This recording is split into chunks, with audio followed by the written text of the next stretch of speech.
انسان تجھ کو اپنے رب کریم کے بارے میں کس چیز نے دھوکہ دیا؟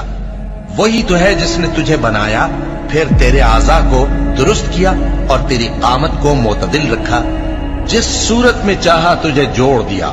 مگر افسوس تم لوگ جزا کو جھٹلاتے ہو، حالانکہ تم پر نگہبان مقرر ہیں، یعنی معزز کاتبین۔ جو کچھ تم کرتے ہو وہ اسے جانتے ہیں۔ بے شک نیکوکار نعمتوں کی بہشت میں ہوں گے اور بدکردار دوزخ میں، یعنی جزا کے دن اس میں داخل ہوں گے اور اس سے چھپ نہیں سکیں گے۔ اور تمہیں کیا معلوم کہ جزا کا دن کیسا ہے؟ پھر تمہیں کیا معلوم کہ جزا کا دن کیسا ہے؟ جس روز کوئی کسی کے کچھ کام نہ آ سکے گا اور حکم اس روز اللہ ہی کا ہوگا۔